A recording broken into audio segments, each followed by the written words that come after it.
Keluar lebih 1 triliun pemborosan. Berarti kalau 1 tahun berapa itu? 12 triliun ya.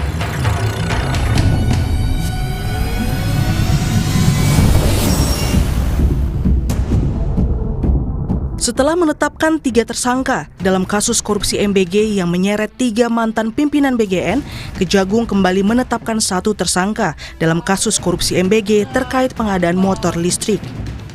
Dalam pemeriksaan, Kejagung menemukan bukti pihak vendor menggelembungkan dana untuk setiap unit sepeda listrik. Kepala Staf Kepresidenan Dudung Abdurrahman menyebut pemerintah telah membayar proyek pengadaan dengan nilai anggaran mencapai 1 triliun lebih untuk lebih dari 21.000 motor listrik. Namun motor listrik tersebut masih dalam perakitan. 3 triliun, 0,3 triliun anggarannya. Nah, kemudian setelah dicek rupanya per 7 April ini masih dalam perakitan. Dan tapi ini sudah dibayar oleh pejabat lama. Ya sudah dibayar, ini kan sudah dirakit. Ya nanti keputusan nanti terserah kepala BGN, kalau misalnya nanti ada keputusan dari presiden dialihkan ke mana yang bermanfaat, toh gajinya SPPG itu kan lumayan tuh 6 jutaan, kalau nyicil 1 motor kan cukup. Wakil Ketua Komisi 9 DPR RI fraksi PDI Perjuangan Charles Honoris Causa meminta pemerintah melakukan audit secara menyeluruh soal tata kelola program MBG. Charles juga meminta pemerintah mau terbuka dan transparan bagaimana proses penentuan titik SPPG atau dapur MBG. Benar, ada pembengkakan jumlah titik ya hingga tidak terkendali jumlahnya dan sampai menimbulkan potensi pemborosan anggaran dalam jumlah yang sangat besar. Maka ini menunjukkan adanya persoalan mendasar dalam perencanaan dan juga tata kelola program MBG. Dan yang harus dilakukan sekarang bukan sekedar klarifikasi, tetapi juga pemerintah harus melakukan audit secara menyeluruh. Saya juga berharap pemerintah akan membuka secara transparan bagaimana proses penentuan titik selama ini. Dalam kasus korupsi MBG, mantan Wakil Kepala BGN Sony Sonjaya mengaku akan mengungkap 26 nama tokoh besar yang diduga terseret kasus korupsi. Sementara Kepala BGN Nanik Sdeyang mengaku akan melakukan sejumlah efisiensi terhadap anggaran MBG. Tim Liputan Kompas TV. Dalam penyidikan kasus korupsi MBG, Kejaksaan Agung mengungkap temuan baru yakni dugaan penggelembungan dana motor listrik di proyek MBG. Lalu bagaimana Kejaksaan mengungkap keterlibatan tokoh-tokoh selain pihak swasta saja? Kita bahas bersama mantan Ketua KPK Abraham Samad dan politisi Partai Gerindra Kamru Samad. Bang Abraham, Bang Kamru Samad, selamat petang semua. Bang Abraham bisa mendengar suara saya, Bang?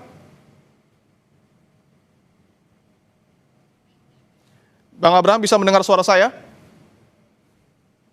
Oke. Aman? Baik, saya ingin tanyakan Bang Abraham bahwa Kejaksaan Agung sudah mengungkap yang terbaru adalah dugaan markup motor listrik yang kita tahu pengadaannya mencapai angka 1 triliun rupiah. Sebelumnya salah satu tersangka menyebut ada puluhan nama orang besar yang diduga terlibat. Apakah mungkin kasus ini hanya akan berhenti di 3 mantan pimpinan BGN saja karena 2 tersangka baru ini dari pihak swasta?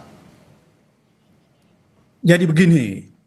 Sebenarnya tanpa disampaikan oleh tersangka ya, bahwa akan membuka 26 nama itu, kewajiban aparat penegak hukum dalam hal ini perkara yang ditangani Kejaksaan Agung, maka Kejaksaan Agung punya kewajiban untuk membuka nama-nama itu dan mengusut agar supaya publik bisa paham betul ya bahwa kasus ini ditangani oleh Kejaksaan Agung secara transparan dan akuntabel, karena ini kan harus ada pertanggungjawaban ke publik ya.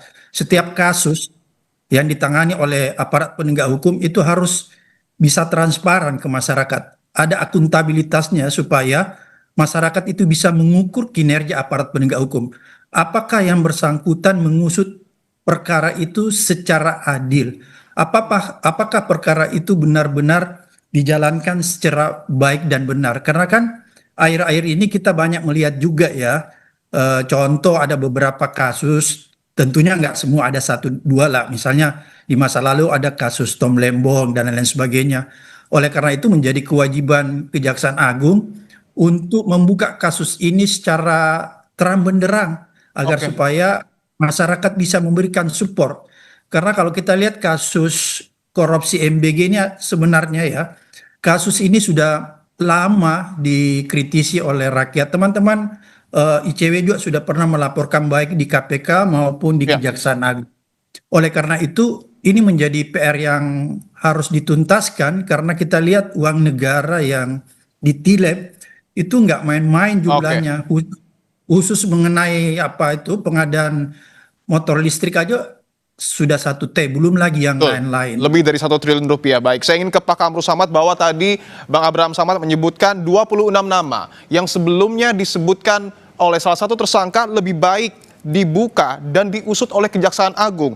Di sisi lain ada berhembus kabar bahwa di antara 26 nama itu ada anggota eksekutif, legislatif, dan yudikatif. Anda sepakat bahwa nama ini harus dibuka dan diusut, Pak Kamru Samad?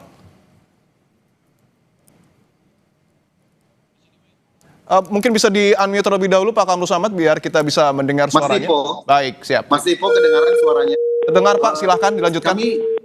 Kami sependapat apa yang disampaikan oleh Bang Abraham bahwa penegakan hukum adalah sebuah komitmen dari pemerintahan Presiden Prabowo dan kita menghormati sepenuhnya para penegak hukum dalam menuntaskan kasus korupsi yang ada dalam program MBG ini. Tentu kita harus memisahkan antara institusi BGN sebagai sebuah institusi negara yang diatur di dalam peraturan Presiden yang di dalamnya ada Undang-Undang 17 tahun 2023 dengan oknum-oknum yang telah mengkhianati anggaran negara. Dan Presiden Prabowo dan juga Partai Gerindra sangat mendorong supaya pro justisia yang dilakukan oleh aparat penegak hukum untuk betul-betul independen dan menuntaskan kasus ini. Karena ini menjadi ukuran barometer publik terhadap komitmen pemerintah dalam penegakan hukum. Oke, artinya Partai Begitu, Mas Gerindra Ipo. mendukung ketika 26 nama itu dibuka ke publik dan kemudian diusut oleh Kejaksaan Agung. Bagi kami, apapun langkah yang dilakukan oleh penyidik Kejaksaan Agung, kita akan menghormati sepenuhnya. Betapapun demikian, kita tidak akan melakukan intervensi terhadap penegakan hukum karena sejak awal kita mendorong terbentuknya pemerintahan yang bersih dan berwibawa. Clean and good government itu adalah komitmen dari Presiden Prabowo sejak awal. Dan Oke. tokoh-tokoh seperti Pak Bram Samad, kita memerlukan beliau untuk bisa mengawal proses justisia yang sedang berjalan. Begitu juga komponen civil society yang lainnya. Begitu Mas Ipo. Oke, termasuk jika ada dugaan keterlibatan, mohon maaf, pihak-pihak yang kemudian berada di eksekutif maupun legislatif. Pak Kamru Samad. Mas Dipo, kita menyaksikan dalam 1 tahun 6-7 bulan pemerintahan Presiden Prabowo, ada berapa banyak pelaksana pemerintahan yang Baik. sudah berhubungan dengan hukum. Dan Baik. itu tidak ada proteksi dari pemerintahan ini. Dan itulah komitmen beliau secara sungguh-sungguh ingin dilakukan di sini. Dan kami pun meyakini apa yang dikehendaki oleh rakyat, supaya korupsi uang rakyat ini harus segera dihentikan. Oke, Partai baik. Gerindra sangat komit dan menghormati independensi aparat penegak hukum. Dan Baik. kita harus menjaga sepenuhnya hal tersebut. Baik, saya ingin ke Bang Abraham bahwa tadi nampaknya Pak Kamru Samad juga mendukung jika memang langkah Kejagung untuk kemudian membuka dan juga mengusut nama-nama itu. Anda melihat apakah mungkin apa yang kemudian disampaikan oleh pihak tersangka ada keterlibatan pihak eksekutif, legislatif, bahkan yudikatif, Bang Abraham Samad? Jadi gini ya, siapapun pihak yang terlibat ya, siapa tahu juga ada aparat penegak hukum dan lain sebagainya. Harusnya Kejaksaan Agung itu tidak memilih-milih. Kenapa saya bilang tidak memilih-milih? Karena kan asas hukum kita sudah tahu ya, equality before the law ya. Jadi semua orang sama kedudukannya di bawah hukum. Oleh karena itu Kejaksaan Agung harus membuka secara transparan kasus ini ya, agar supaya publik bisa mengawasi. Karena kalau kasus ini tidak dibuka secara transparan, maka susah sekali publik untuk mengawasi serta mengikuti kasus ini jalannya. Kira-kira seperti itu Mas Dipo. Oke, Anda tentu memiliki pengalaman yang begitu panjang untuk menyidik kasus korupsi, Bang Abraham. Mungkin apakah penetapan justice kolaborator ini bisa dimulai dari sana sehingga proses penyidikan bisa dilakukan dengan tegas dan juga transparan? Ya, dulu di masa KPK kan mulanya justice kolaborator itu diterapkan oleh KPK ya, bagi tersangka yang ingin membongkar secara luas kasus itu, maka diberikanlah privilege yang kita sebut justice collaborator. Oleh karena itu, dengan adanya tersangka yang siap membongkar kasus ini secara luas, maka menurut saya itu menjadi poin yang penting dan poin positif bagi Kejaksaan Agung untuk melanjutkan kasus ini. Agar supaya apa? Kita tidak mau kasus ini dikanalisasi ya, artinya hanya dilokalisir dalam ruang yang sempit gitu. Oleh karena itu siapapun tersangkanya, siapapun yang terlibat dalam hal ini itu harus dibuka oleh Kejaksaan Agung, dan siapapun nanti pada akhirnya misalnya ternyata namanya cuma ada tapi keterlibatannya tidak ada, itu perlu juga di-clearkan agar supaya masyarakat bisa tahu persis ya siapa-siapa saja yang terlibat di dalam kasus MBG ini. Karena kita prihatin ya, Mas Dipo ya, karena saya coba menganalogikan begini. Ini kasus ya secara manusiawi sulit sekali diterima akal sehat. Kenapa saya bilang sulit sekali diterima akal sehat? Saya menganalogikan ini seperti apa ya? Seperti ada pencuri masuk ke dalam masjid, kemudian yang dicuri itu uang yang ada di celengan masjid. Kira-kira begitu analoginya. Kenapa saya katakan demikian? Saya melihat begini.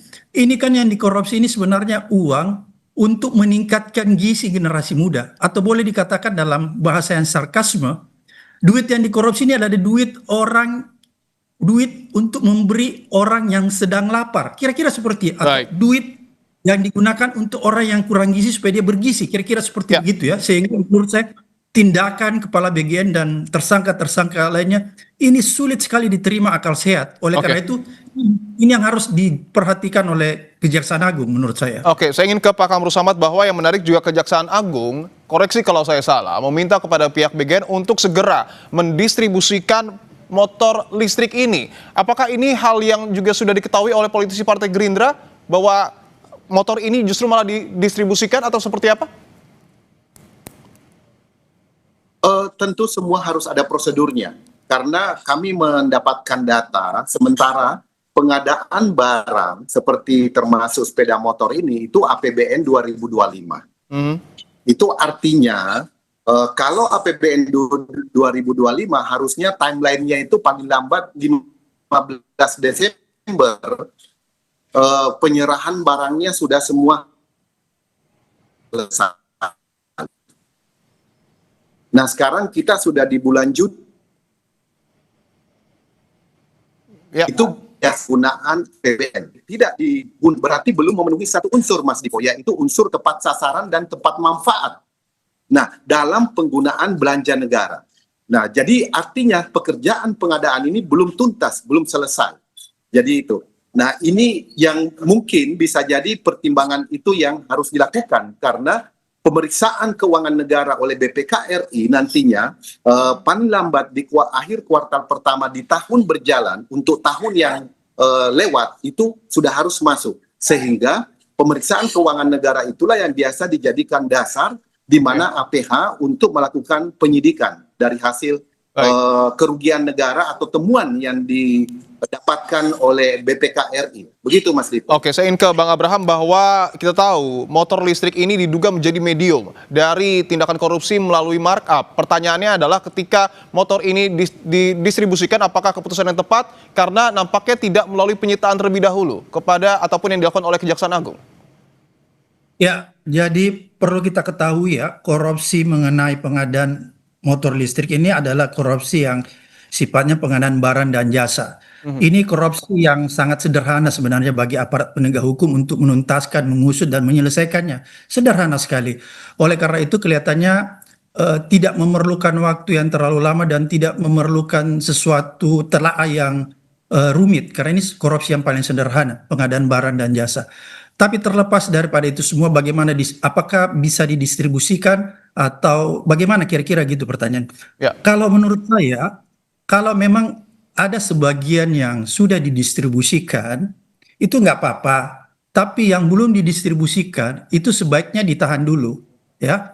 Karena ini kan motor listrik ini nanti kalau kita menyusun dia punya kerangka kasus, ya, maka ini menjadi alat bukti ya nantinya yang disampaikan di dalam pengadilan ya. Ini menjadi objek korupsi, yaitu pengadaan motor listrik. Oleh karena itu menurut saya ini yang harus dipertimbangkan oleh Kejaksaan Agung, bagaimana apakah yang sudah didistribusikan itu dibiarkan saja dan kemudian yang belum didistribusikan apakah ditahan dulu? Sebaiknya menurut saya yang belum didistribusikan jangan didistribusikan lagi, jadi di stop sementara ya untuk dilakukan pengusutan lebih lanjut. Kira-kira seperti itu. Baik, kita sudah tangkap poinnya. Tentu kita akan menunggu seperti apa proses lanjutan dari penyidikan yang kemudian dilakukan terkait dugaan korupsi dalam program makan bergizi gratis. Terima kasih Bang Abraham Samad dan juga Pak Kamrul Samad telah bergabung di Kompas Petang. Saudara, Timnas Amerika Serikat menang 4-1 atas